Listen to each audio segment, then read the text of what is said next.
Good afternoon students.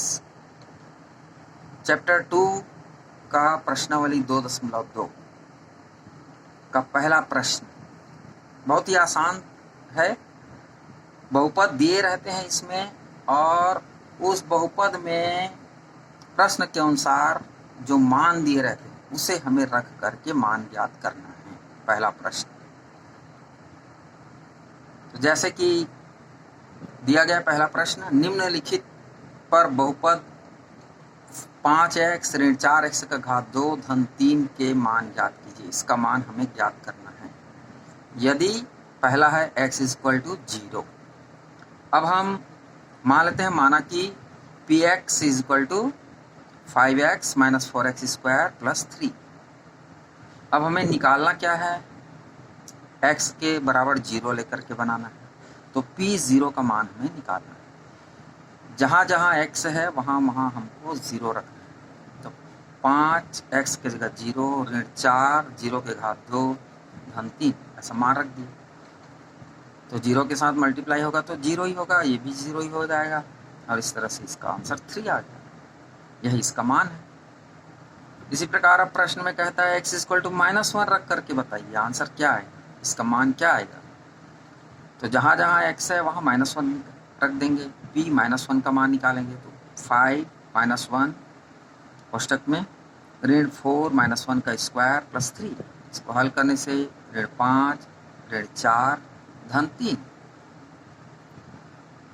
गुणा का ध्यान रखिए, -1 इंटू -1 माइनस माइनस का मल्टीप्लाई हो जाए तो प्लस हो जाता है, उसे लिखने की जरूरत नहीं है। और 1 इंटू 1 1। इस तरह से इसे जोड़ घटा देंगे तो -6 आ जाएगा। अब x इक्वल टू 2 रख करके इसका मान ज्ञात करना है। तो p2 का मान निकालते हैं।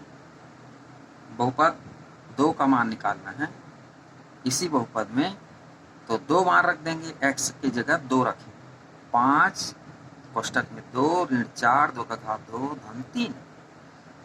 इसको हल कर लेंगे तो इस तरह से इसका मान -3 आता है।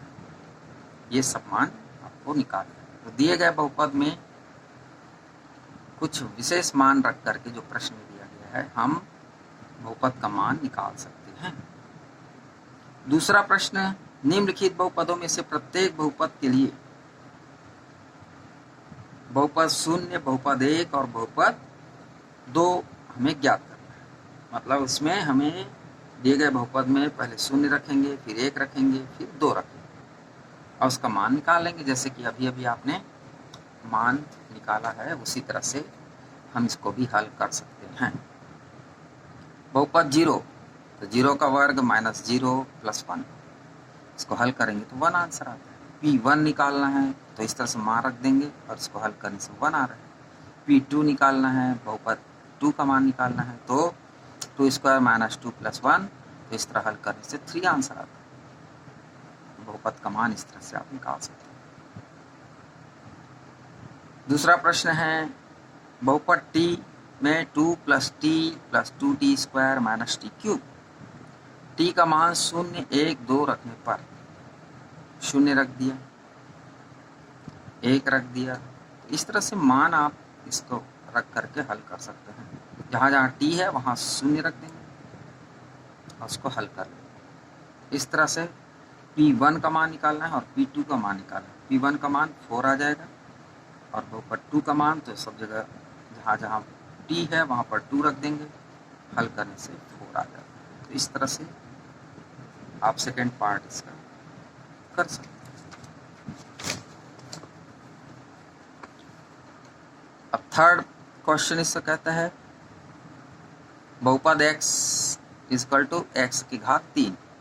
x का मान क्रमशः 0 1 2 रखने पर p0 0 का घात 3 0 ही होगा, p1 1 का घात 3 यानी 3 बार 1 का गुणा, और इस तरह से 1 ही आंसर आता है। p2 2 का घात 3, इसका मतलब 2 को 3 बार गुणा किया और इस तरह से इसका मान 2 × 2 4 4 दूनी 8 मान है। चौथा प्रश्न, इस px बराबर x ऋण 1 और x धन 1 दोनों कोष्टक अलग अलग दिया हुआ है। x का मान 0 1 2 का मान निकालना है। तो इस तरह से मान रखने पर p0 बराबर 0 ऋण 1 और 0 धन 0 ऋण 1 ऋण 1 गुणा बीच में कुछ नहीं, मतलब गुणा का चिन्ह है और शून्य धन 1 देना है। 1 ऋण 1 गुणित 1 बराबर ऋण P1 का मान निकालना है, तो 1 माइनस 1 x की जगह क्या रख देंगे 1, 1 माइनस 1 और 1 plus 1 0 dot 2 0 into 2 equal to 0। P2 equal to इसका मान निकालना है बहुपद 2 का, तो इस तरह मान रख करके आप हल करेंगे तो 3 आंसर आएगा।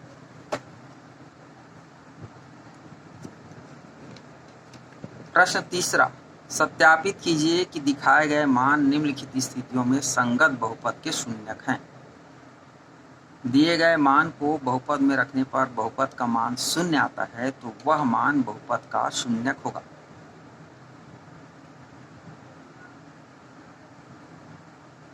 शून्यक है यह निकालने के लिए हमें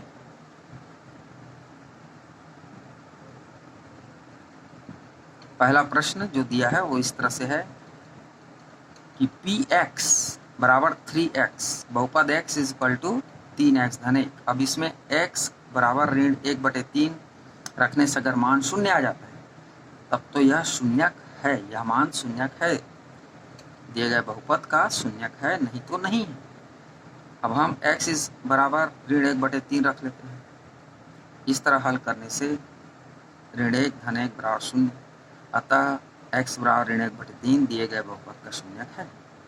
तो जो मान दिया रहता है उसे रखने से अगर शून्य आ जाता है उसका मान, बहुपद का मान, तो उसे हम उसका शून्यक कहते हैं। ठीक इसी तरह दूसरा प्रश्न Px बराबर 5x minus pi, x equal to दिया है 4/5, तो 4/5 मान रख दीजिए और हल कर दीजिए, तो इस तरह से 4 माइनस पाई और ये 0 के बराबर नहीं है, अतः x इक्वल टू 4/5 बहुपद के शून्यक नहीं है।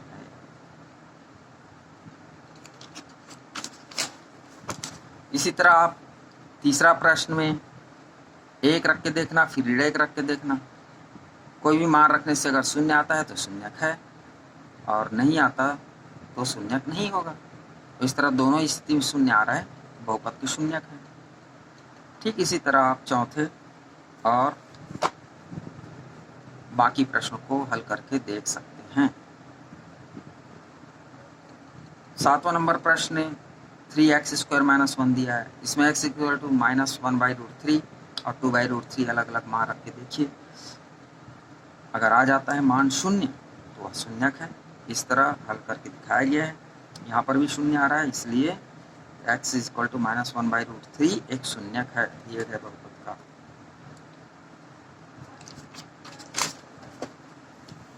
और इस तरह से सभी प्रश्नों को आप हल कर सकते हैं।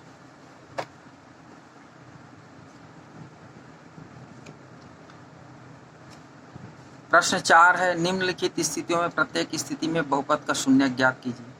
अब बहुपद का शून्य ज्ञात करना है तो बहुपद को सीधा हम शून्य मान लेते हैं और वहां से x का मान, y का मान, z का मान निकाल लेते हैं।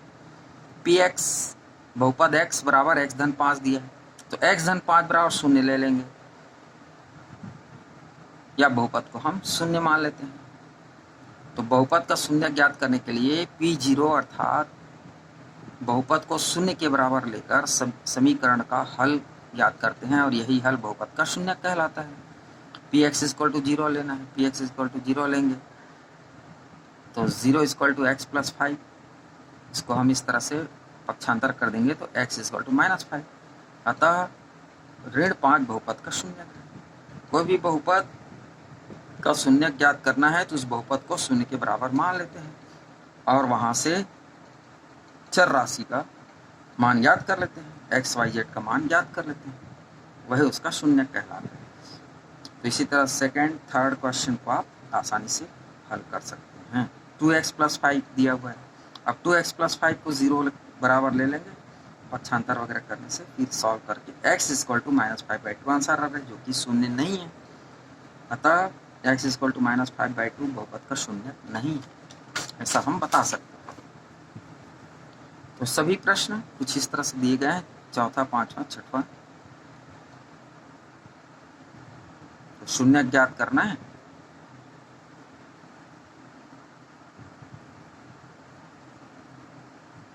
तो इस तरह से इन सभी प्रश्नों को हल कर सकते हैं।